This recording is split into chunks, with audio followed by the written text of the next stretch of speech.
Assalamualaikum warahmatullahi wabarakatuh. Perkenalkan, nama saya Indar Muslimah Kusmadi, Stambuk F551818016. Pada kali ini, saya dan teman-teman saya akan menjelaskan mengenai desain pattern. Desain yang pertama, saya akan menjelaskan mengenai singleton pattern. Oke, jadi ini adalah desain pattern singleton pattern. Ini adalah kode program singleton pattern. Jadi, desain pattern adalah solusi umum untuk masalah yang sering terjadi dalam pengembangan software setiap framework yang dibangun dengan menggunakan konsep-konsep desain pattern. Nah, konsep ini semakin berkembang karena konsep Object Oriented Programming atau OOP, sekaligus OOP semakin berkembang karena adanya desain pattern. Salah satu contoh desain pattern adalah singleton, yaitu konsep yang membatasi instance kelas hanya satu, atau dengan kata lain tidak boleh ada dua objek untuk kelas tersebut.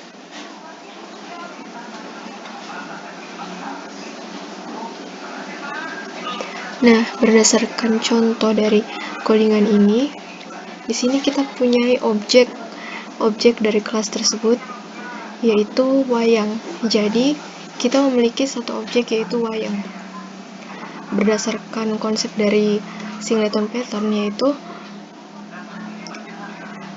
hanya memiliki satu objek saja, tidak boleh ada dua objek.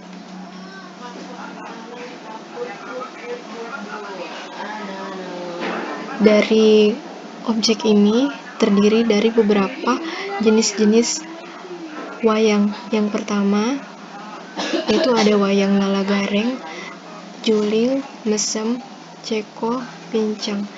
Dan jenis yang kedua, yaitu ada wayang bagong, belok, dower, ceko, dan pendek.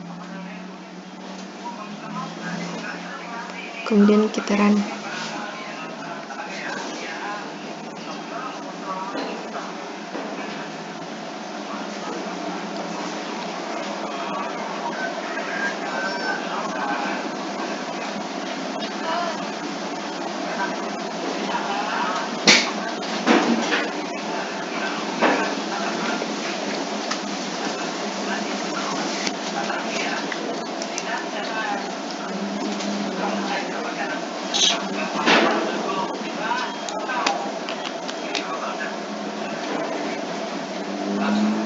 Belum sanggup.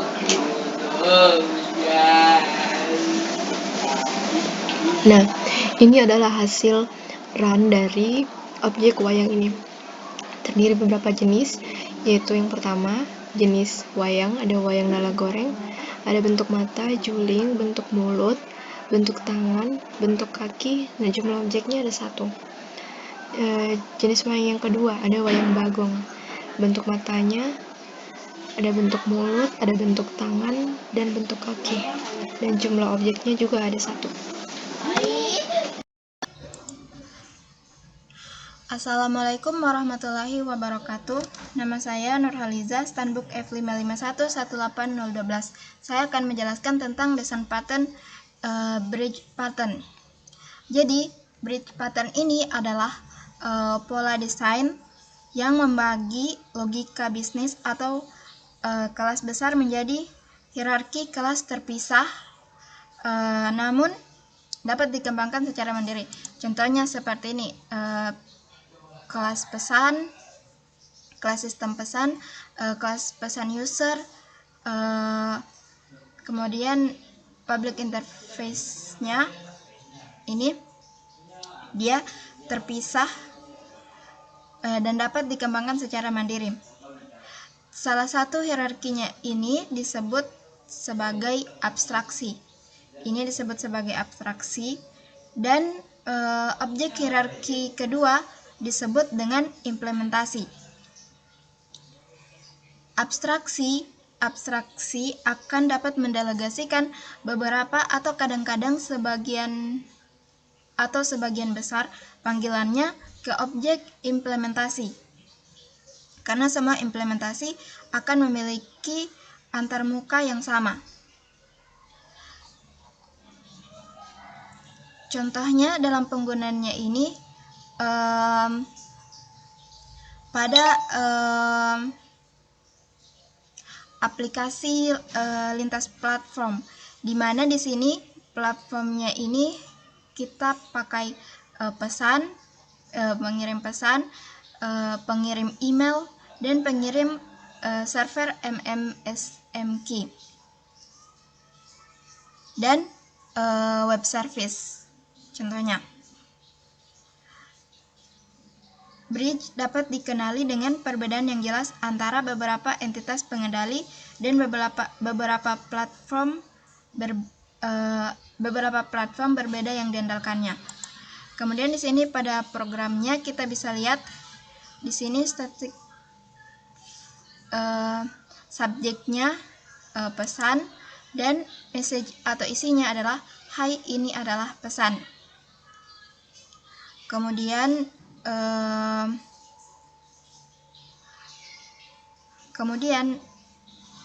hasil programnya ini jika kita running, hasilnya akan terlihat seperti berikut.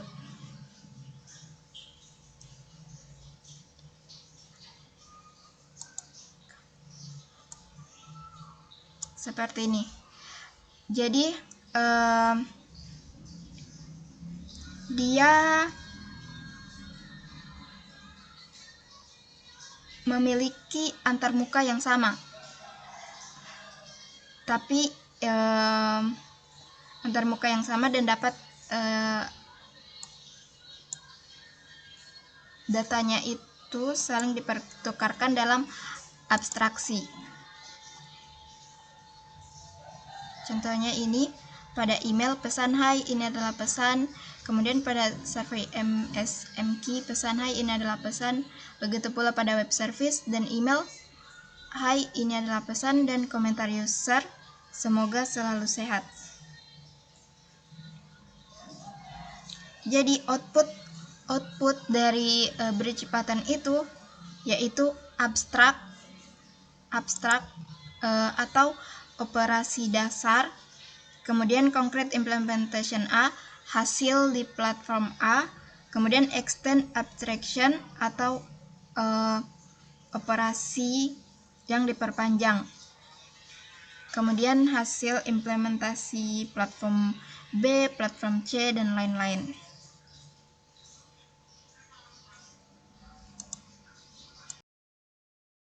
Di sini saya akan menjelaskan tentang bridge pattern atau pola jembatan. Bridge pattern atau pola jembatan ialah memisahkan sebuah abstraksi dari pelaksanaannya sehingga dua dapat bervariasi secara independen. Adalah niat untuk jembatan pola desain seperti yang dinyatakan oleh GOF. Pola desain jembatan adalah versi modifikasi dari gagasan, lebih memilih komposisi atas warisan. Abstraksi inti dari pola desain jembatan dan mendefinisikan inti masalahnya berisi referensi ke pelaksana. Refined abstraksi memperpanjang abstraksi, mengambil detail halus atau tingkat di bawah, menyembunyikan unsur-unsur halus dari implementer pelaksana interface. Ini adalah tingkat higher daripada abstraksi, hanya mendefinisikan operasi dasar. Beton implementasi mengimplementasikan pelaksana atas dengan menyediakan implementasi konkret. Contoh dari coding bridge pattern atau jembatan pola adalah ini. Seperti ini. Contohnya seperti ini. Using system collection generic, using system link, using system text, dan using system threading. Namespace, bridge pattern, class program, static seperti di bawah ini, dan isinya seperti ini. Kemudian ini lanjutannya, seperti mengirim pesan ke email, subjeknya, isinya, ini semua. Dan hasil dari codingan ini seperti ini. Email 1 pesan hai, ini adalah pesan. MQ pesan hai, ini adalah pesan. Web server pesan hai, ini adalah pesan. Email pesan hai, ini adalah pesan. Komentar user semoga selalu sehat. Nah, kemudian saya akan menjelaskan yang kedua, yaitu adalah adapter. adapter pattern.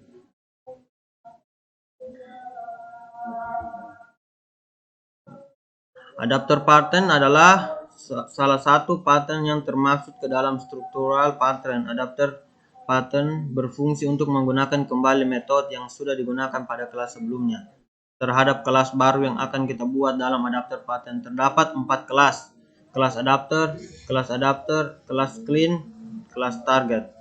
Kelas adapter merupakan kelas yang metodenya akan diadaptasi oleh kelas lainnya. Biasanya kelas ini akan diturunkan ke kelas adapter pada diagram kelas di atas. Kelas adapter adalah kelas konsultan. Kelas adapter merupakan kelas yang mengekstens kelas adapter. Ciri paling umum dari kelas ini adalah memiliki metode yang memanggil metode di kelas adapter pada diagram kelas di atas. Kelas adapter adalah kelas employee adapter. Kelas target merupakan kelas yang diakses oleh kelas clean. Biasanya target tidak menggunakan kelas, namun hanya berupa interface. Kelas target pada diagram kelas di atas adalah kelas employee. Kelas clean merupakan kelas yang mengakses kelas target, dapat berupa kelas main. Di atas adalah kelas program yang mengandung metode main. Contoh dari codingan adapter pattern adalah seperti ini.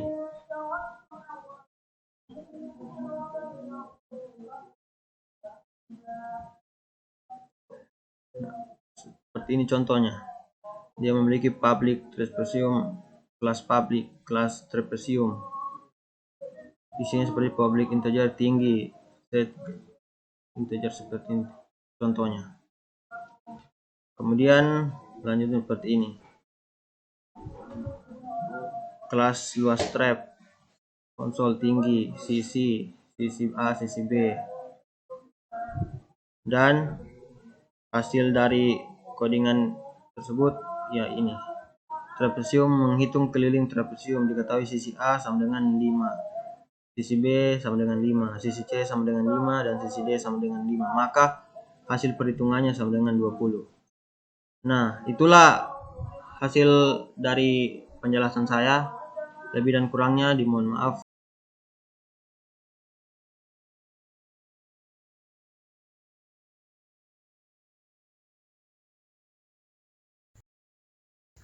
Saya akan menjelaskan konsep fetch pattern.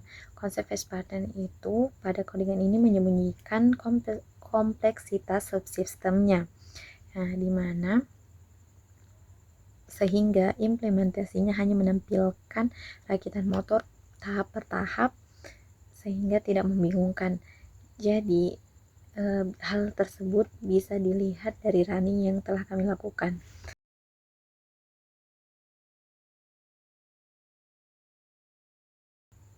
Kemudian pada dual pattern, konsepnya membuat sebuah sistem yang kompleksitas dengan objek yang sederhana, seperti codingan yang dibuat menggunakan objek penjualan baju. Ada 2 jenis baju, santai dan baju formal yang digunakan pada codingan ini. Implementasinya, jika adanya pembeli memilih sehingga menghitung dan mengemas barang yang akan dipesan. Hasilnya dapat dilihat pada running yang telah kami lakukan.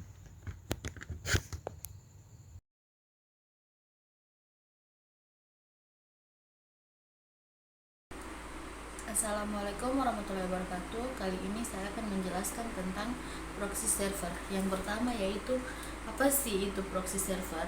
Proxy server adalah sebuah server yang menyediakan suatu layanan untuk meneruskan setiap permintaan user atau klien kepada server lain yang terdapat di internet atau program komputer yang dapat bertindak sebagai komputer lainnya untuk melakukan permintaan konten dari internet atau internet. Yang kedua yaitu manfaat proxy server.